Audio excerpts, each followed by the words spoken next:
dusted over with the enchantment of the evening. She was suddenly hopeful that no one would stick out a foot or slyly paste a kick me hard sign on her back or suddenly squirt water in her face from a novelty carnation and retreat cackling while everyone laughed and pointed and catcalled. And if here was enchantment, it was not divine but pagan. Mama, untie your apron strings. I'm getting big. And she wanted it that way. Look, he said as they got up. 2 or 3 stagehands were sliding the king and queen thrones from the wings while Mr. Lavoy, the head custodian, directed them with hand motions toward preset marks on the apron. She thought they looked quite Arthurian, those thrones, dressed all in blinding white, strewn with real flowers, as well as huge crepe banners. They're beautiful, she said. You're beautiful, Tommy said, and she became quite sure that nothing bad could happen this night. Perhaps they themselves might even be voted king and queen of the prom. She smiled her own folly. It was 9 o'clock.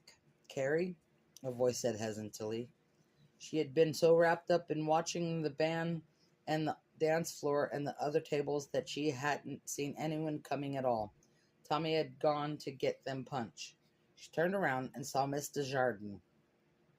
For a moment the two of them merely looked at each other, and the memory traveled between them communicated.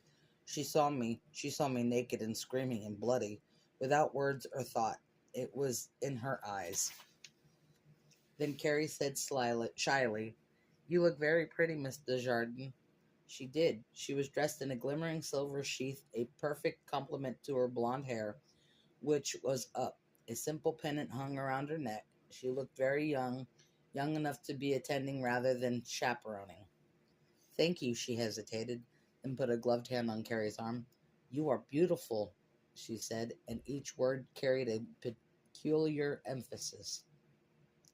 Carrie felt herself blushing again and dropped her eyes to the table.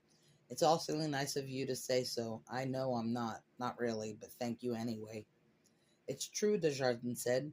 Carrie, anything that happened before, well, it's all forgotten. I wanted you to know that. I can't forget it, Carrie said. She looked up. The words that rose to her lips were, I don't blame anyone anymore. She bit them off. It was a lie. She blamed them all, and always would, and she wanted more than